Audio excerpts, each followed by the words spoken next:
we'd get together and we'd share like, well, what are you trying to get done? What are your goals? And when other people are facing the same challenges and sharing their goals with you, you want them to succeed and the challenges they're facing so intimately. ADHD Rewired, episode 398. This is the podcast for those of us with really good intentions and a slightly wandering attention. I'm Eric Tivers. I'm a licensed clinical social worker by training and a coach by design. I'm your host, and I have ADHD. ADHD Rewired is more than just a podcast. We are a community. We are wired for connection, and you are not alone. Go to ADHDrewired.com to learn how you can join us in our free secret Facebook group. Get additional resources for every episode, including links to any resources we mention on today's show. You can support us on Patreon, sign up for our email newsletter. You can request podcast postcards to distribute to your clients and support groups, and you can learn all about our intensive online video-based coaching and accountability groups. You can do all of this at our website, ADHDrewired.com. We know that starting is the hardest part, so let's get started. Welcome back to another episode of ADHD Rewired. Today's guest is Greg Hopewell. Greg was first diagnosed with ADHD at 10 and went untreated until he was re-diagnosed at 33. After procrastination on a big project made him leave the hospital shortly after the birth of his little girl. Greg holds a degree in computer engineering and law and works as a patent attorney in Silicon Valley. During COVID, Greg found his way to ADHD Rewired and is a graduate of season 23 of our coaching and accountability groups and joined season 25 and now season 26 as a peer admin or peer mentor supporting other members of our coaching program. And I wanted to bring Greg on, and just to give you all a flavor of who Greg is, he actually in his bio said, something super cool and flattering and personal growthy. So I'm just reading what Greg wrote. No, but for real, why I wanted to bring Greg on is when we think about stories of transformation and real, just kind of like mind-blowing growth, Greg is really, he's kind of the poster child for it. And from my perspective, when Greg first started group, he's holding up a cup. What does it say? It's official, you're awesome. Sorry, it says it's official, you're awesome. It's my coffee mug. So when we first started a group, I on our first Monday, I always ask members the question, what is coaching? Because I want to make sure we're all on the same page here with this 10-week endeavor that we're about to take together. Greg, do you want to share what your original response was when you were a member of our coaching groups on sort of day one?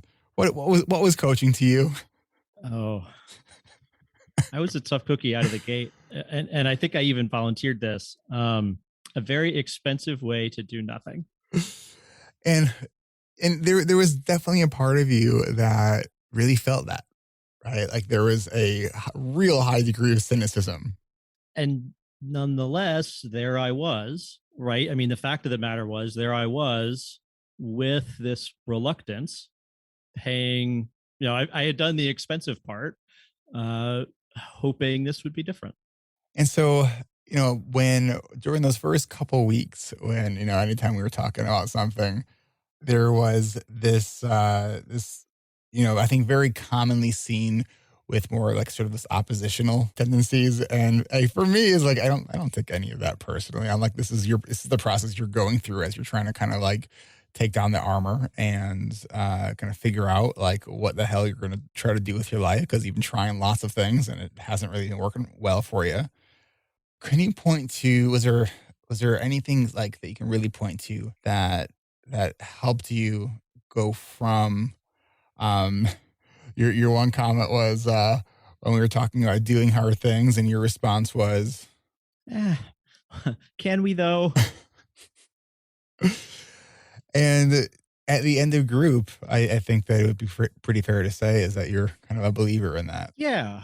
Like sometimes. Yeah, sometimes. I mean, right? It's possible. But I mean, to give you all an example, I think it was it was early in group. I think we were talking about, how to think of the days when things hadn't gone the way that we wanted. You had a bunch of things on your to-do list, or you had, kind of the one thing you wanted to get done, and the entire day just went sideways. And even though that was the only thing, you ended up getting, you never even opened the documents. And how should you think about that? And it's so easy, I think, to think of that day as being a failure, or to feel like, well, I should have gotten more done that day, or, I should have stayed up later to get that thing done, or whatever. And we were kind of talking about that shame aspect, and that component of, how do you think about your own performance? And even that is me kind of putting a different, sort of like the now me cast on what was happening then. And you said something like, you're doing the best you can. And I just thought, I said it too. Like, was I though? I mean, was that really the best I could do?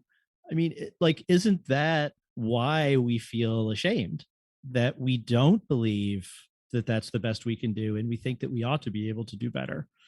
And so, like, I really had, I had a tough time with that concept. It turned out to be very helpful to me that I had a hard time with it, because I think it was, 2 or 3 or 4 weeks later, I had been mulling this over, and I realized another way to think of that. Less like the best you could do. It's like, could you have done better? What were the circumstances that put you into the situation you were in? You did the best that you could, given your resources at the time and the strategies you were using. And I think that particular point, that at that time, that's why I love the book, The Four Agreements, right? I was Because just like going one to of the reference that. Yeah. yeah, because like one of the agreements is like always do your best, and your best is going to be different every day. I can't think of a better anthem for ADHD, right? And sometimes our best is literally just like sitting on the couch all day and like scrolling on our phone. Like sometimes that maybe was the best we could do that day. But I had read the Four Agreements, right? I read the Four Agreements, I don't know, half a year before group. And it was one of those things where I think it's easy, quote unquote easy, to read books on a lot of this stuff, but it's a lot harder to really get and really implement this stuff until I think you come to the conclusion on your own, in your own time. Yeah, and one of the things we talk about in group is basically like, up to this point, if you've been kicking your own ass for like not getting the stuff done that you want, like, has that helped you? Well, exactly. And Right? the analogy that I thought of, I'm not sure it resonated with everyone, but it still kind of works for me, is kind of a kid in left field, right? Who, the ball pop fly comes out towards them, and just plops on the ground next to them. Like, and they're not even really, maybe they're not even trying to catch it. Like, they're aware the ball got hit towards them, and they kind of look at it for a little bit, and then they lose track I of it. feel you're describing my adventures in Little League. um, and my performance in a day is that kid.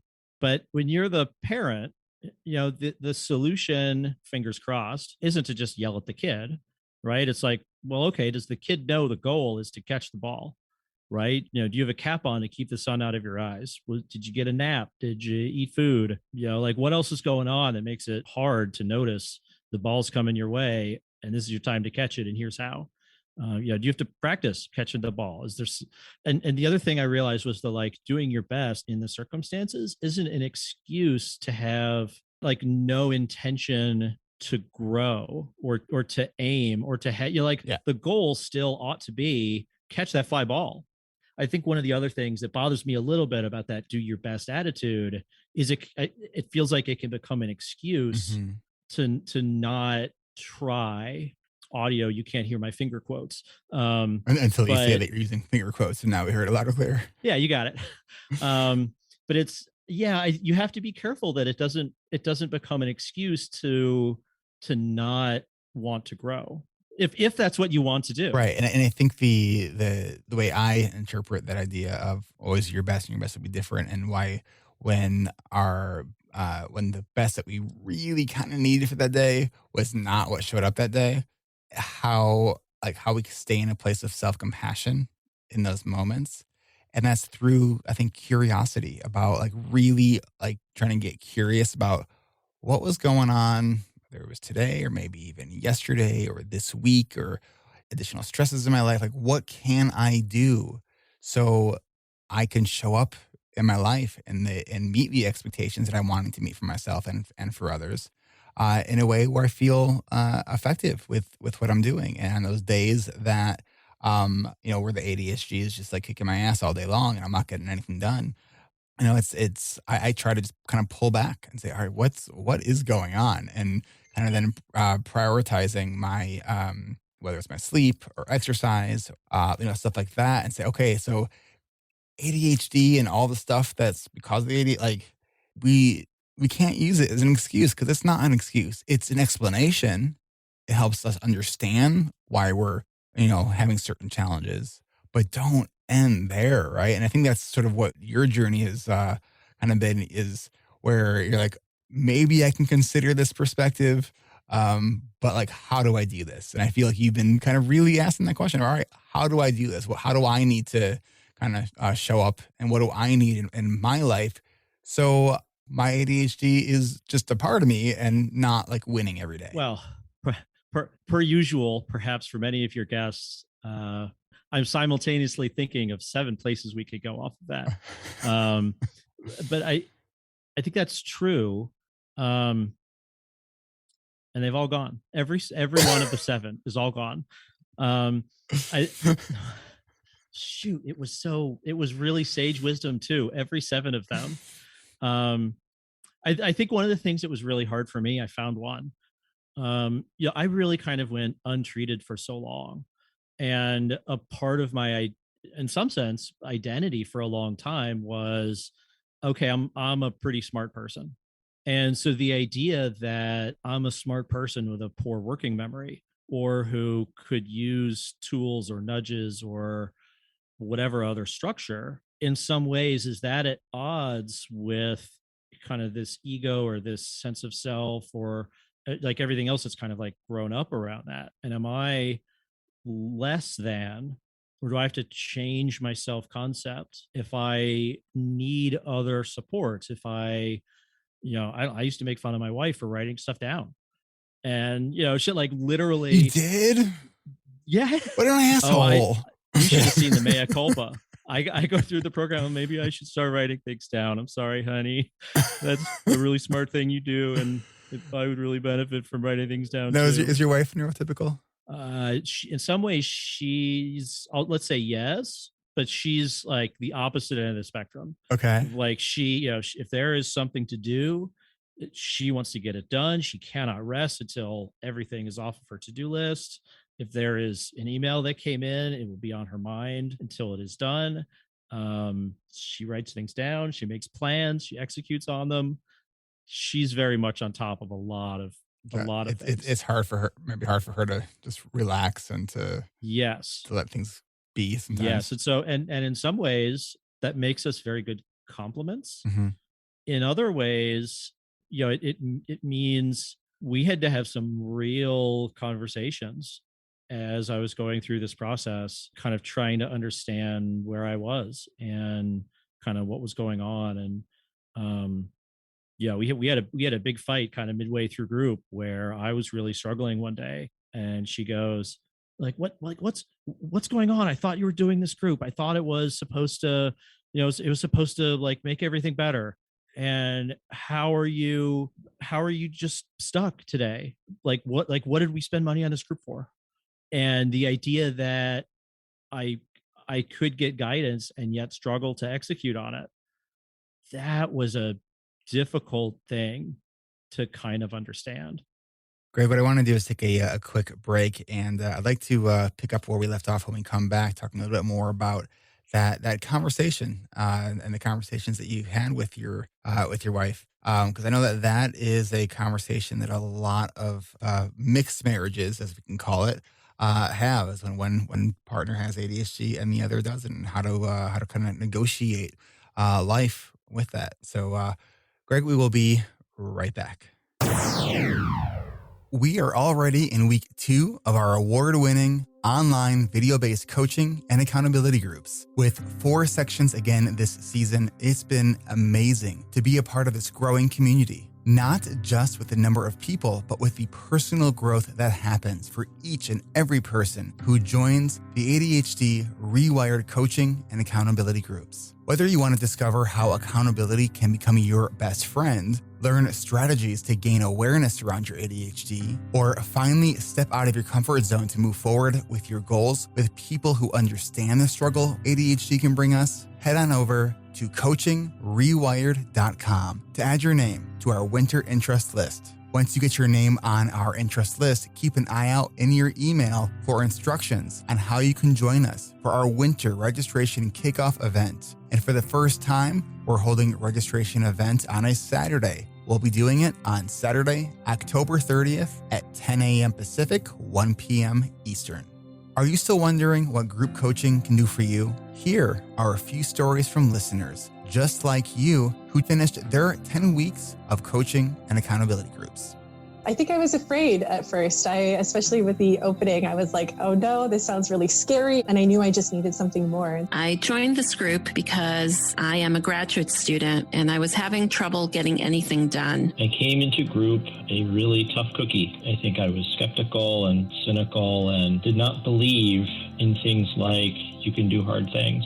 I had decided to join the group because even though I had made a lot of progress with individual therapy, I just felt like my growth was plateauing. I decided to join the group because I became aware of how much ADHD has impacted the use of my time. Before this group, it seemed like I just couldn't get anything done, and I would do everything I could to avoid even the simplest tasks. I joined the group for all the tricks of how to plan, and they work. To find out that there was a whole other way of managing your ADHD with accountability and with really understanding kind of the way our minds work and how different they are, I was eager to discover what that was about. The most important thing I've learned is what ADHD is and how it impacts my needs, and it's helped me understand what my needs are as a person with ADHD. Connection and support are everything. There's nothing like having a group of people where it's safe to talk about your struggles, to share the things that are hardest, to not be judged for those things, and to actually be embraced and helped for that. My biggest takeaway actually from this was finally getting introduced to my ADHD. A few weeks into starting this, I actually formally met it. It was that voice in my head that I've heard many times before, and I always thought it just meant that I was a rebel at heart. Having ADHD, it's so personal to you, but then to talk to other people that have it and realize that your story and your feelings and the experiences you've had are so familiar to other people, that to feel that you're part of a family or a group is amazing, and to know that they're out there and with the alumni, I think it's an amazing program. Some of my most memorable moments were definitely just watching the personal growth within everyone in this group. And it was just so inspiring to see, and to see everyone learn to love themselves a little bit more. I learned the value of working in groups that I've known. Groups and communities of people committed to living fuller lives and supporting each other, it's immeasurable. It's absolutely magic. What I did not expect was how open-hearted and giving everyone was in sharing their struggles and sharing their experience. You listen to the testimonies on the podcast, which are great, but then when you experience it, I think there's so much more to it. This group is like an iceberg. The surface level benefits are obvious. What lies underneath is so much more amazing and massive and powerful. It's so heartwarming and soul fulfilling. It just feels incredible. It feels amazing. This course has been life-changing in helping me learn about my ADHD and gain tools to help me sculpt a more purposeful life. And I discovered that this group and community was one of the most supportive spaces I could have asked for. I've never had better cheerleaders in my life. This group of strangers, we got together and we came into this thing thinking we were our own special kind of broken. But we grew together, uplifted each other, and saw how we're not broken and we're not alone. And we built this beautiful community of support and love. I saw this group and I knew this was my place. If you're thinking about joining, please do. please do. Like a lot of people said, I wish I joined sooner or made this step sooner, because I just feel like I grew a lot personally in ways I didn't expect. If you are thinking about joining this group, I'd highly encourage it. There was something amazingly special about growing with a group of people who all had similar struggles as I did. I just fully believe in the power of peer support. I was afraid it would be another expensive dead end, and I couldn't have been more wrong. So if you're thinking about doing this group, go for it. Check out the podcasts, talk to Eric, or talk to people who are available. This is the place, if you have ADHD, to be. The best is yet to come. If this sounds like the group of like-wired brains you need to be a part of, don't wait. Get your name on our winter interest list by heading over to coachingrewired.com right now. Our winter registration kickoff event is on Saturday, October 30th. So if you don't want to miss it, head on over to coachingrewired.com, add your name to that interest list, and we hope to see you there. And we are back. So before break, you were talking about how sort of midway through group, you and your wife had a bit of a, I don't know what you want to call it. Tiff. We could just call it a tiff, a scuffle, a misunderstanding, a struggle. No, I mean, it was a hard conversation. Well, yeah. With all love to my wife, it's a hard disorder to live with, I think. And like one of the things that's so challenging. So one of the things that I tend to get stuck on is video games. And when they get a hold of me, man, it's like nothing else matters. And doesn't it feel so powerless? Sorry? To me, it's that feeling of powerlessness when you're so gripped in a game and you have all these other responsibilities in life, and yet sneaking away to play these games or playing for hours. So I definitely relate to that, which is why I try to not play video games. Oh yeah, absolutely. Yeah. And I would stay up late, or I would, God, this is where I feel like ADHD gets so tricky and complex. So I was talking with a therapist about this before I joined the group. I was kind of saying I was so enraptured by this game.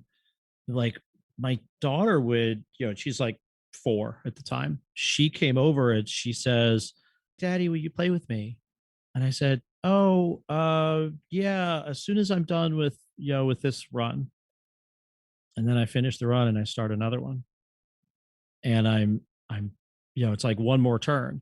And it's I'm so trapped.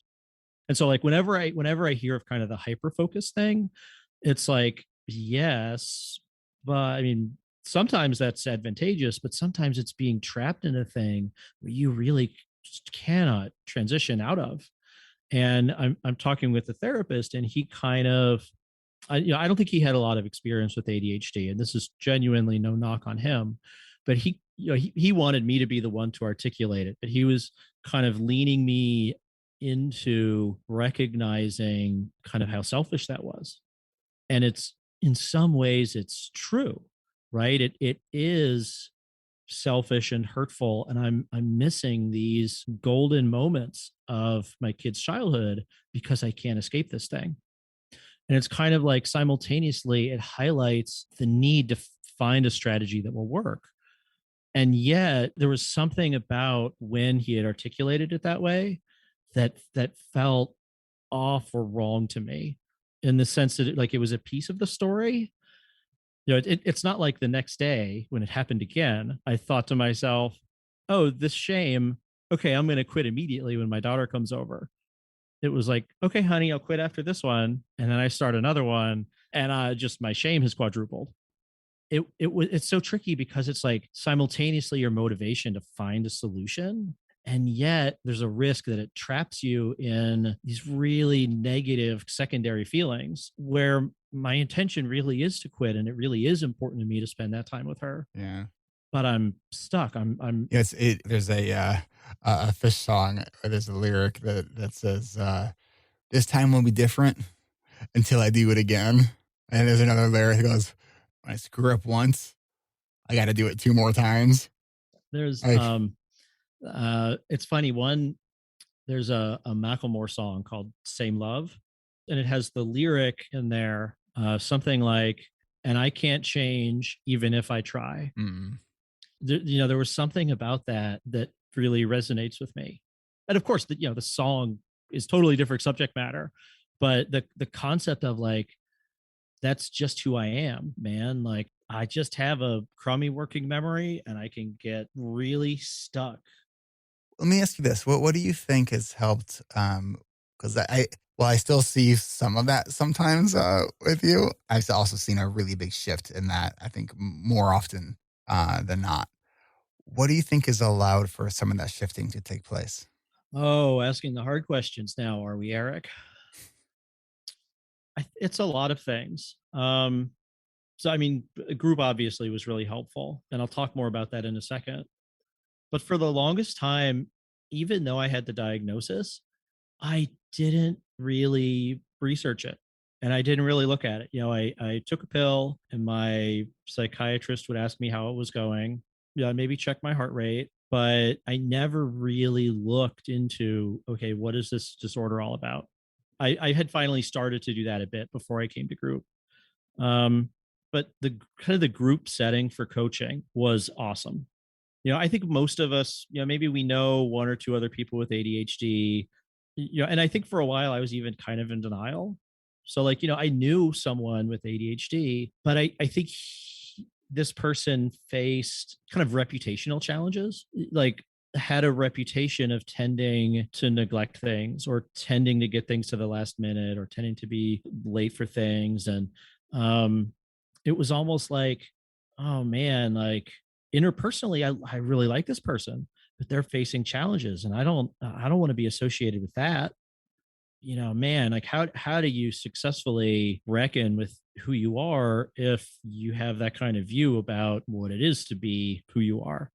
But what a difference it was. I mean, one of the things I think is amazing about the group, and this is true of kind of the community as a whole, is meeting so many other people who have similar challenges. And yeah, I think it was really hard for a long time to extend empathy to myself. We'd get together and we'd share, like, well, what are you trying to get done? What are your goals? And when other people are facing the same challenges and sharing their goals with you, you want them to succeed. And the challenges they're facing so intimately. But when they say like, oh, I wanted to do this thing and oh shit, I got lost for 3 hours. And you're like, oh man, that's that.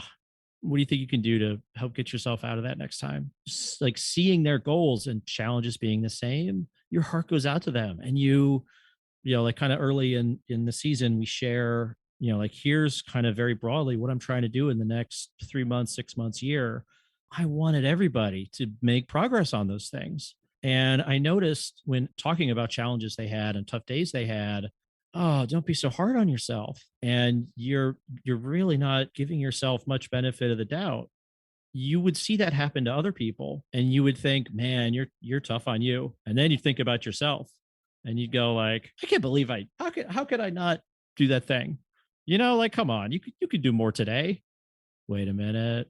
That empathy you just gave to that other person? Think about yourself, buddy. It's so like humans are so wired to see the challenges, it's in the difficulties and the faults. And even worse, I'm a lawyer. Almost most of what we do all the time is, okay, what are the things that could go wrong? Like I have to use extremely precise language in the work I do. Do you think that actually that skill helps you in making your to-do list and your goals? So I know we talk about, being really precise on the language we use in our to-dos and our goals. Hmm. Have you ever thought about applying that skill to your to-dos and your goals? Maybe. I think the question is, in what ways do our goals and to-dos fail us? It'll depend on, who you are and how you write your goals and your to-dos. But I do think there could be something here in the sense that, well, maybe I'll put it this way. I've heard it said, the vaguer or broader your goal, the less accountability there can be for it. It's so easy to write a to-do or a goal that's really ephemeral. it just sort of is this very abstract thing. Learn to play the piano, or learn to, whatever you want to learn a new skill. And if that's all you write down, that's a trap for the unwary. And so not only will time pass because you're making no progress, there's no progress to measure. Like, you can't win that goal. Right, how do you know if right? There's always more piano to be better at. And they even say that the happiest person is the one that's in second. Unless you're world champion, but only one person gets to be the piano world champion. Right. Yeah. So I'm talking about how in group you were able to really meet other people with empathy. And by doing so and seeing yourself in others, it allowed you to sort of take a different perspective towards yourself, right? How do you think that your inner dialogue has changed over the last year or so since doing group? My first snarkiest thought is, what inner dialogue? I was going to say, I can just see the sarcasm on your face right now. It's like, what smart ass answer are you going to say? Yeah, well, the first thought is, what inner dialogue? It has. And one of the things that I didn't expect as being as useful as it was is how often in group I would just share quite literally how I was feeling and what my thought process was. And one of those, the kind of thing that someone would start with is self-deprecating, well, I don't know if this is worth sharing, or if any, you could really dive into the self-deprecating pond on that one if you want. But sort of like, I don't know if this is like a thing that people share, but I'm kind of feeling the following, and I'm not sure about this. And I was blessed that I had such a good, everyone who was in my season was great, but my A team in particular was outstanding. A team, for those of you who don't know, stands for accountability team. So it's kind of a small group of us. One of the other things I do, Eric, in my day job is define terms. I'm like, thank you for defining it. Oh my God. So I'm listening to this book right now called Tribal Leadership. And it's talking about how sideways do you want to go? Because I'm going to forget my thought. Oh shit. Okay, where were you going? I'll write a word down. You write down tribal leadership. Okay. This is, by the way, everyone. Why did I write that down? This is our actually helping one another and knowing that we will forget things. One of my other fun things to do is to get diversions and then almost like unwind the tree. To figure out how you got it works. It works. Yeah, it works best with other ADHD people, where you kind of like you wind down a diversionary tree and then you kind of like find your way back up again. But I was so blessed with my A team because I would share, again, that's accountability team.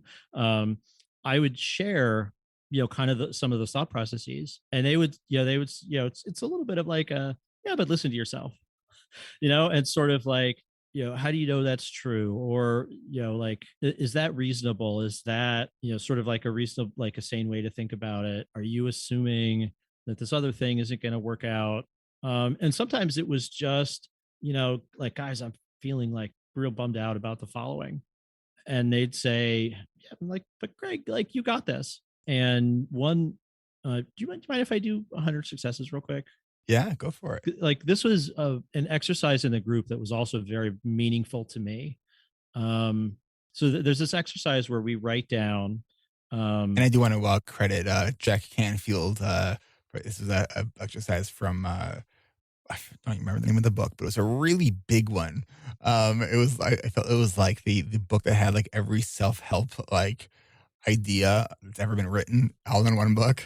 So like no one actually tried them, right? To pare them down to the ones that work. It's just brainstorm everyone you can think of. And so the 100 successes. With my apologies to the author you just mentioned. Having not read the book, I don't know how useful many of the other strategies could be. But 100 successes is a winner. The idea is that you write down 100 successes. And one of the things that challenges a lot of people is just like, well, what's a success? Right. And they're like, well, what do I even call a success to put on this list?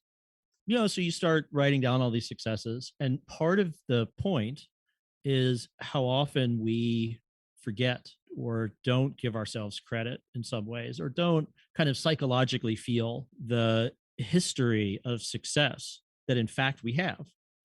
And one of the things I did doing the list was I discovered not only did I not feel or sort of feel like I could get credit for the things that felt kind of easy for me. So like things like graduating college, like doing reasonably well in law school. Not only did I not feel like I could give myself credit for things that were hard for others, but somehow didn't feel hard for me, although they were. I also wasn't giving myself credit for things that were easy for others, but hard for me. And I'm just looking back over this list, and it's like there are all these things that are hard in all these different ways to all these different people. And it didn't resonate with me that I should at least get credit for the ones that are hard for me, or for them, somebody. But maybe I could give myself credit for all of them. But it was just that realization, no matter how you slice it, I'm not giving myself credit for these. To get back to your much earlier question, I think that was one of the first kind of eye openers on, oh, I need to give myself a lot more empathy and even respect, right? Like the times when I forget that I can do stuff and I can do it darn well, and I don't actually have to be under a crazy time pressure.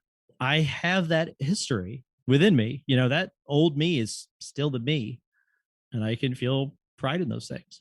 So what I want to do is take one more quick break. And when we come back, I did write down my note about tribal leadership and why I was going to bring that up. So we'll talk about that when we come back.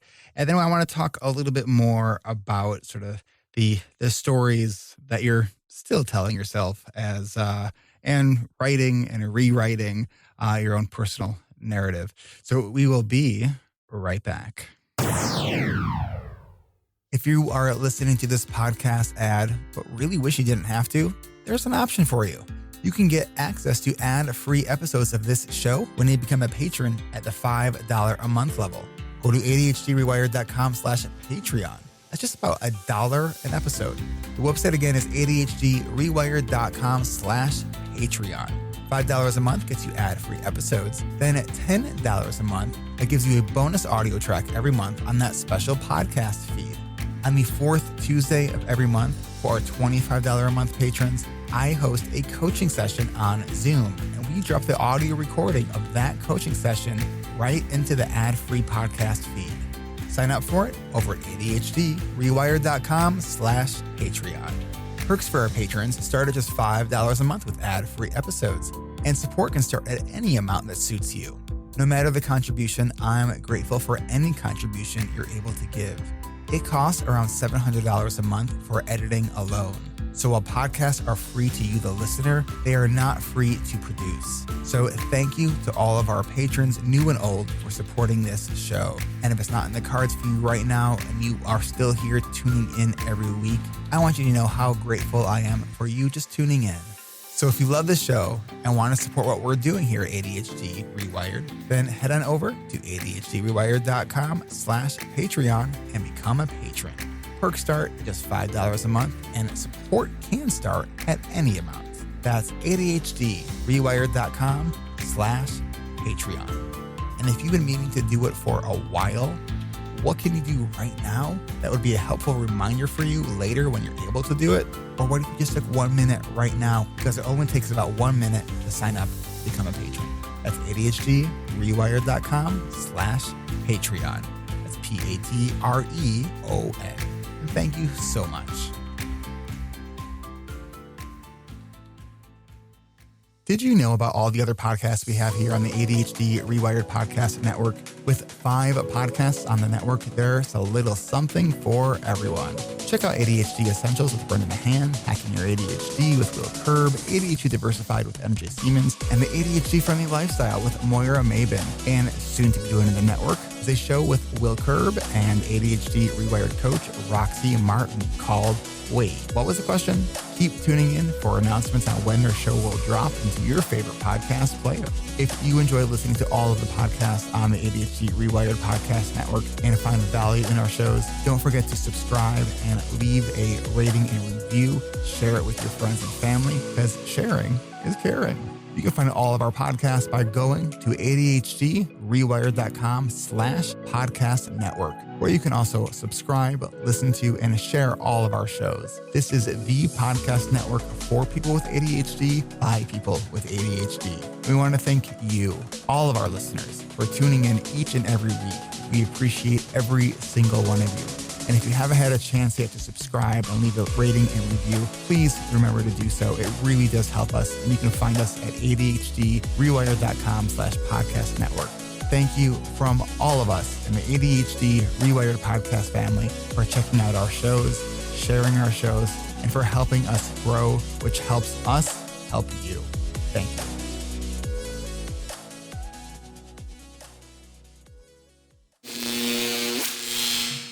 And we are back. Well, at least I am back. Greg got up because he needed to go make tea, even though we only have like not even 10 minutes left of this episode.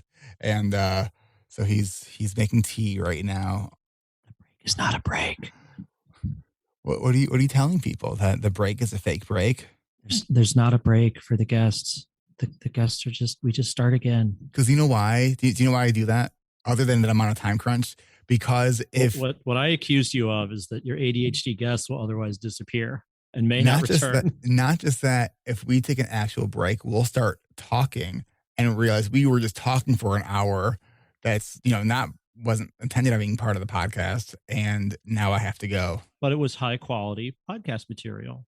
But you were about to tell us a story about the tribe something note that you wrote down. Yeah. So talking about playing the game where we unwind and like go back to where that came from. So it's fun, right? So you were mentioning 8 teams, and then you defined 8 teams, and then I thanked you for, and you said, part of your job is to sort of spell those kind of acronyms out. And then I saying that I appreciated that very much. And I'm reading this book right now, or listening to this book called Tribal Leadership. And throughout this whole book, like he's using this level 1, 2, 3, 4, and 5, like over and over again. But like does he not define it? Like he does, but not often. And I'm like, wait, which one is which? Like, God, like there's such good content in this, but I don't actually remember which level means what. Like, it's awful. I'm sorry. It's been so many times. So it's a 10-hour audiobook, and about every hour I'm like, should I return this one? Like it's kind of hard. But it's really good content, but it's a little bit dry. It sounds like it may be a physical book for you. I bet it would be better as a physical book. Except so you could write the acronym on a sticky or something and just have it near you. That's what you had to, except it's audio, so you have nothing to stick it to. Right. If I recently did start using the notepad on my phone, like the most like basic of apps, although it's actually not that basic anymore. It's got some cool features. Okay. So we are actually recording the podcast right now. This isn't our just side conversation. This is a part of the conversation where most people aren't even listening anymore, though. I mean, I look at the stats, and like a lot of people have already dropped off. That's really too bad. I know it is, because there's lots of valuable stuff that happens now. So for you right now who is listening to this, like you're awesome. I think it's fantastic that you're still listening to this. Although there's probably at least a few people who are like, well, I would have pushed stop, but I'm on the couch and the remote is out of my reach. This is where you get to benefit from people's inability to to move and make change. Oh my God. The relatableness of being so stuck on the couch. Maybe it's just a little projection there. Okay. So maybe if we make some really atrocious noises, that'll help move them to the next part of their day. It'll help move people to go onto to Apple Podcasts and leave some bad reviews for us. No, your reviews are great. Probably. Okay. So the stories that we tell ourselves, right? I think that your story has been evolving a lot over the last almost year. And you've been dealing with a lot of stuff over the last year too. And do you want to talk just a little bit about that with about 5 minutes or so we have left? Yeah. I mean, there's COVID, right? Just being trapped at home, kind of all of the whatever structure I had for helping me get stuff done in the regular office was all gone. Um, that was very difficult for me, as I think it was for, it's almost like regular people discovered how hard it, it's almost like it like took them down one tier to kind of like where we normally are, and then it took us down like an additional tier, and into the impossible tier.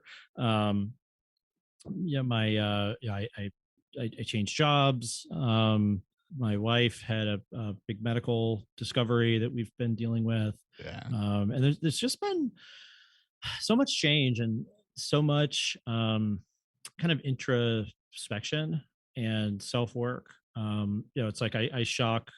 I think I shock a lot of people who knew me by how much has changed. I've lost like 25 pounds. I'm working out almost every day, eating better. But COVID didn't start that way. For sure. And did you gain the COVID-19? Somebody did.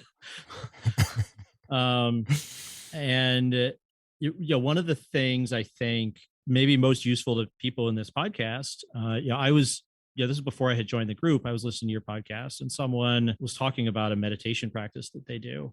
And the way that they talked about it was so compelling. I thought, okay, I'll buy the book and I'll try it. And it's really made a difference to me. And I've had I used to be a huge skeptic of meditation, and I tried a few different apps, and none of them quite jived with me. Like, I sometimes find it's hard to get away from ones that sound a little kind of like school marmy, with like really breathy voices and talk to you like you're a kindergartner. And it's hard for me to take seriously sometimes. But I was listening. I wish I could tell you which pod it was of yours, but one guy was talking about it, and I think the style is called open focus. I finally really tried it and really gave it a shot, and I had some really interesting experiences I never would have.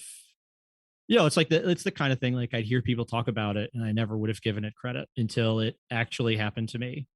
I meditate most days now, and it makes a huge difference. I work out almost every day, and it makes a huge difference. And you read the literature on how to manage ADHD, and it's like, work out, meditate. Oh, right. Like, be medicated. It does work. They do make a difference. And if you think we have time for it, I can share kind of like one of the sort of introspective ahas I had kind of earlier today. Let's do that. Maybe that's what you were hoping to get at the beginning of this question.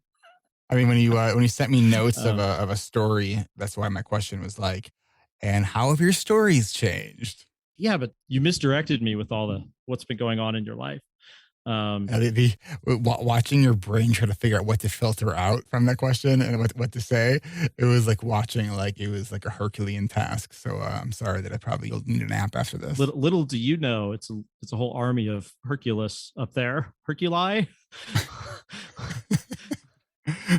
Herculeum? I don't know. They filter all day, every day. They're pretty practiced at this. What those of you also don't know is that I'm incredibly expressive, and so just all like thoughts are just across my face and micro expressions. Not quite constantly, but we should play poker sometime. I played a lot of poker. I'm not sure it was good for me. I'm really good with the theory of poker. The part where I get a good hand and sort of like bounce up and down, not so great. I play the people, not the cards. Yeah. Yeah, I'm a little bit surprised that you don't invite more participants to go play poker or something in Vegas. But I would probably go. So I play poker to have a good time, not to win money. All right, so you're aha. So here's my story. So in reconfirming my availability for this interview, Eric's assistant, she says something to me like, "So I just wanted to confirm, you'll be there at 12 for the interview with Eric." And I said, "Yeah, I think so. It's on my calendar. But like, who knows? That's not now.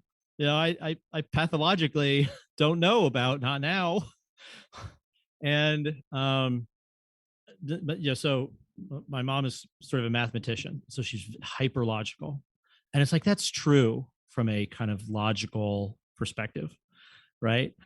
It's kind of like, I don't know, when you get married, right? And it's like, well, forever. Well, my present intention is that it's forever. And, like, well, my present intention is that I'll be there at 12. Okay. Very strict logical sense. That's true. What's the emotional content of that? And that's kind of what I was mulling over earlier today. I've recently realized it's really interesting to think about conversations between people less about the precise words they use and more about the emotional content of what they mean. And I started to think about, well, what am I really saying when I say, like, that's my present intention? I'm kind of saying, I don't know, man, future me is like totally uncontrollable. And maybe I've given up on that. Is that a story I'm telling myself about my own impotence to be reliable? And I'm setting your expectations, like, not to expect it. I definitely can relate to that, especially when it comes to like things with my family. And when I get annoys the hell out of my mom when I give her like sort of vague responses that are like, yeah, I'll probably be there. It's like, well, are you going to be there? Like, well, I'm planning on it, but I don't, so I totally, like, I think I've had the same conversation as you're describing. And I think part of it is like when you make that, like, yes, that is the intention. And if you actually express that as an actual commitment, it almost feels like you might be lying, but like, you don't know, you know what I mean? It is this weird, like, oh God, like, because if I end up for some unforeseen reason not being able to do it, like be there on time, like that wasn't my intention. But now that I said that I'll be there on time, like, now was I lying? Did I not care? Like, Yeah. Now you're selfish. You made this promise. Where are you at? yeah. So I think it really is. It's like we have such a history of like having good intentions and not having the actions match those intentions. Well, that was the other kind of like the meta thing I thought about this was, I don't know, we're older than 8, right? Like we have a history of, of stating intentions and having those not happen. So you can adjust to that in a lot of ways. I think one of the ways that I adjusted, perhaps too much, was I would say a lot of stuff didn't matter, right? Like, like that's okay. Like, I don't know, you're 5 minutes late. What's 5 minutes? Like, is that a big deal? If something is a big deal, okay, I'm not going to be late, but most things aren't. And I think I over adjusted in, I might not be reliable for the precise timing of things that aren't that important, but I can cover for it. And I can cover for being a little bit behind by being really amazing when I'm there. It like literally happened earlier this week in group. I was a few minutes late and immediately I had some information that we needed to share with the group. And you said, well, Greg, you were a little bit late, but I'll forgive you because that was like perfect. And some version of that, I have like 30 years of some version of that where it's like, am I correctly learning that being a little bit late isn't actually a problem? But it is. I mean, it is funny how cultural being punctual is. Yeah, I mean, it is very cultural, but it's like you can learn, like you're observing that you stated an intention, and there was some result, right? Late, but great job, right? Or late, but used rocket fuel and stayed up all night and got a tremendous amount of work done in some short amount of time. And it's like, oh, like that's awesome. And it's and there's this slightly terrible thing that happens where it's like what do you learn about being on time? Like what do you learn about the importance of meeting the expectations or the intentions that you stated earlier? It's like it's the dangerous line. And I think in some ways that's where I was when we started group, because one of the other things I said was I feel very slippery in the sense that if I'm behind, if I'm not meeting an intention, I'm exceptional at catching up. Oh, and oh gosh, in law school, I would stay up like round the clock studying for exams. You typically have one exam at the end of the semester. I mean, it was horrible. I would space out, they were like every 2 or 3 days. I would space out like precisely when I was sleeping and when I was studying, and I just like would disappear for like the whole 3-week period.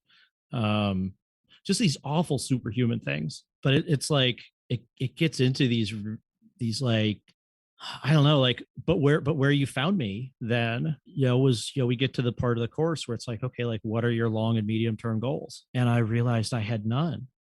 I mean, just zero. Like, what are you looking forward to? It's like living by the seat of your pants day to day. It's a way to live. And those are good skills to have. And this is what gets us back to that concept of like, but would it still be better? Is it still your intention to be better at doing the thing that you say your intention is?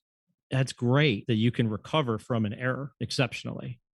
Wouldn't it still be better to have plans and goals and things you can aim at over a longer term and expect that you can do those hard things? I think that is a great place to end it. Greg, thank you so much for doing this. I know we were actually trying to do this for a while, so I'm really happy that we were able to do this. Any final thoughts you want to share with listeners? Nope, guess not. Nope. Thought about 7. I even had one when I was in the middle of my last thing, and I thought to myself, I'll tuck that away and say it as like a wrap up thought, and then it disappeared. Yeah.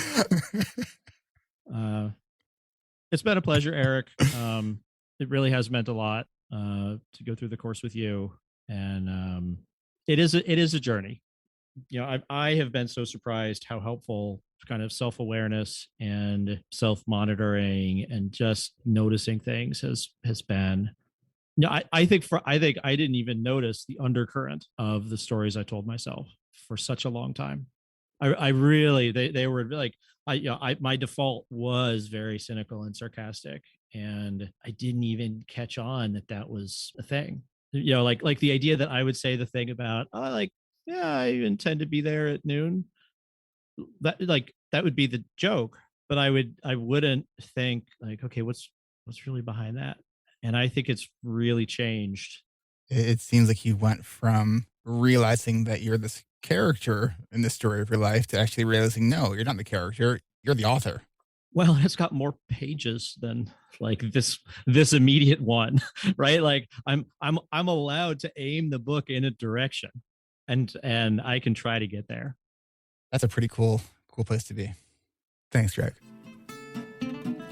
This is Eric Tivers. Thank you for listening, and congratulations for making it to the end. ADHD Rewired is more than just a podcast. We are a community focused on learning, growing, and connection. The website is ADHDrewired.com. You can find time-stamped summaries and additional resources for each episode. Apply to join our free and secret Facebook community. Learn more about our award-winning intensive online video-based coaching and accountability groups. Join the Adult Study Hall virtual co-working membership community. Find all the other podcasts on the ADHD Rewired podcast network. Sign up for my email newsletter to get exclusive content that you won't hear anywhere else. And use the search tool to find episodes on specific topics. You can do all of this at ADHDrewired.com. While you're there, click on the Patreon button. If you are a regular listener, consider making a monthly contribution by becoming a patron. If you are able to financially support my work, it would mean a lot. This show is free to you, the listener, but it's not free to produce. Plus, patrons get cool perks like ad-free episodes and access to recordings of coaching calls, and $25 a month patrons can join me once a month for a group coaching call. You can follow me on Twitter at Eric Tivers. You can like our Facebook page at facebook.com/ADHD Rewired. If you're a coach, therapist, or related professional, connect with me on LinkedIn at linkedin.com/Eric Tivers. Subscribe to ADHD Rewired on YouTube to see selective interviews and other videos I've made. Podcasts change lives. You can make a difference in someone's life by spreading the word about this podcast. Mention it in your online communities on Facebook, Twitter, Reddit, or wherever you hang out online. And be sure to share it with your friends, family, your therapists, your coaches, doctors, siblings, parents. And if you, your coach, therapist, doctor, or ADHD support group leader would like a pack of podcast postcards to hand out, you can request those at the website, ADHDrewired.com. If you're a member of CHAD, ADA, or any other ADHD support group, please be sure to tell them about this show and all the shows on the ADHD Rewired Podcast Network. You can even show them how to download it on their phone. And if you really loved this particular episode, please hit share on your podcast player. I'm only one person, and I do count on you to help spread this message. One of the biggest things that you can do to support this podcast and help other people discover it is to leave an honest rating and review on Apple Podcasts or any other app that supports reviews. And don't forget to hit subscribe so new episodes are automatically pushed to your favorite podcast app. Looking for more ways to listen and learn?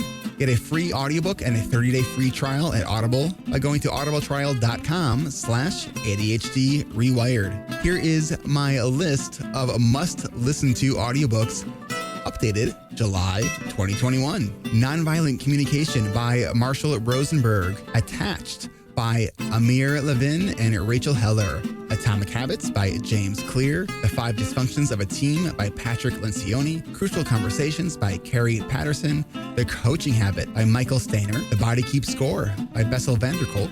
Rest by Alex Sujong Kim Pang. The 5-Second Rule by Mel Robbins. Make It Stick. The Science of Successful Learning by Peter Brown. The Productivity Project by Chris Bailey. Meditation for Fidgety Skeptics by Dan Harris. Change Your Questions, Change Your Life by Marilee G. Adams. I always recommend to my coaches and admin that they read that book. The One Thing by Gary Keller, a required reading for all of our coaching group members. Procrastinate on Purpose by Rory Baden. The 4 Tendencies by Gretchen Rubin. The Art of Asking by Amanda Palmer. And if you're looking for something a little bit more magical, I have fallen in love with the Harry Potter series, and the narrator, Jim Dale, is amazing. And of course, if you haven't yet boarded the Brene Brown bus, all of her stuff is great, starting with Gifts of Imperfection, Daring Greatly, Rising Strong, and The Power of Vulnerability. And if you're an entrepreneur or leader, be sure to check out her book, Dare to Lead. Do you have something that you would like to share? Click on the podcast tab at ADHD Rewired. Click the button to be a guest at the top of the page and schedule a 15-minute interview. This is Eric Tibbers, reminding you to keep learning, growing, and connecting. Self-care is not selfish. No matter what you get done or don't get done, you are still enough. And no matter how hard it feels, we can do hard things. And we don't need to do them in the hardest way possible. Thanks for listening. I'll catch you next week.